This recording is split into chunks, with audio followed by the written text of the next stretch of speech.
Syrup के बारे में कुछ इन्फॉर्मेशन देने जा रहा हूँ। दोस्तों, ये हमदर्द कंपनी की प्रोडक्ट है और बेसिकली ये एक यूनानी हर्बल प्रोडक्ट है और ये ख़ास तौर पर खून की खराबी की वजह से स्किन डिजीज़ के लिए इस्तेमाल होती है।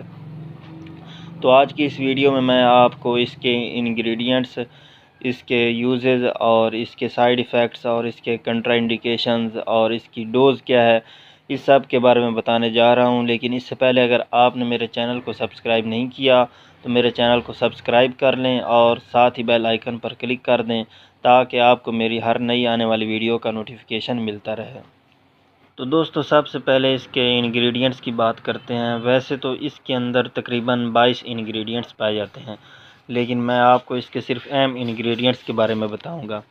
नंबर 1, इसके अंदर सना मक्खी पाई जाती है। दोस्तों, सना मक्खी हमारे मेज़े की बहुत सी जो डिजीज़ हैं उनको ट्रीट करती है, जिन जैसे हाजमे की ख़राबी होगी, गैस, कब्ज़, इनको ख़त्म करती है। और जैसा कि आप जानते हैं कि मैदे की ख़राबी की वजह से बहुत सी स्किन डिजीज़ का मसला बनता है, तो इस तरह ये मैदे को तंदुरुस्त करके हमें बहुत सी स्किन डिजीज़ से बचाती है। इसके अलावा इसके अंदर नीम पाई जाती है। नीम जो है ये हमारे ब्लड को साफ़ करती है और हमारी स्किन से पिंपल्स को रिमूव करती है। इसके अलावा इसके अंदर गुलमंडी पाई जाती है। गुलमंडी जो है ये हमारे ब्लड से टॉक्सिन मटेरियल जो हैं उनको रिमूव करती है, यानी जहरीले मादों को ख़त्म करती है और इस तरह हमारी स्किन को बेहतर बनाती है। इसके अलावा इसके अंदर बरगे शातरा पाया जाता है। दोस्तों, ये हमारे ब्लड को साफ़ करके हमारी स्किन को ग्लो करता है।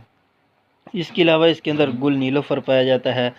गुल नीलोफ़र हमारे ब्लड की गर्मी को ख़त्म करता है और इस तरह हमें बहुत सी स्किन प्रॉब्लम से बचाता है।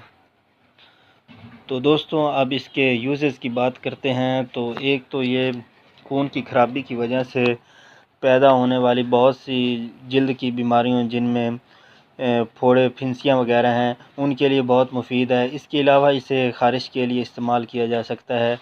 ख़ारिश के मरीज़ अगर साफ़ी के साथ साथ अपने स्किन पर अर्क गुलाब या संदल का तेल इस्तेमाल करेंगे तो ज़्यादा फ़ायदा होगा।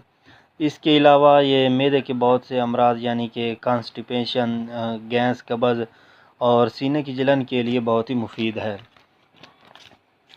इसके अलावा अगर इसका रेगुलर इस्तेमाल किया जाए तो ये मैदा, जिगर, गुर्दों के कुदरती अफ़आल यानी फ़ंक्शंस को दुरुस्त रखता है।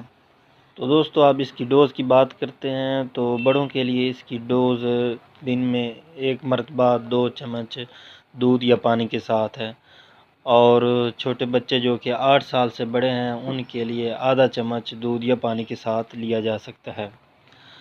तो अब इसकी कंट्राइंडिकेशंस बता दूं, यानी कि कौन सी कंडीशंस में आप इसे इस्तेमाल नहीं कर सकते। एक तो डायरिया यानी कि पेचस के दौरान इसे इस्तेमाल नहीं किया जा सकता। दूसरा, इसे प्रेगनेंसी के दौरान इस्तेमाल नहीं करना चाहिए। और अगर डायबिटीज़ यानी शुगर के मरीज़ अगर इसे इस्तेमाल करना चाहें तो वो डॉक्टर के मशवरे के बगैर इसे इस्तेमाल ना करें। तो दोस्तों, उम्मीद है आपको मेरी ये वीडियो पसंद आई होगी।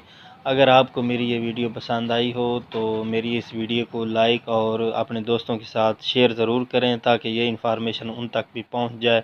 और अगर आपका कोई क्वेश्चन हो तो आप कमेंट सेक्शन में मुझसे पूछ सकते हैं, और अगर आप किसी और मेडिसिन के बारे में जानना चाहते हो तो वो भी बता दें। अगली वीडियो आने तक अल्लाह हाफ़िज़।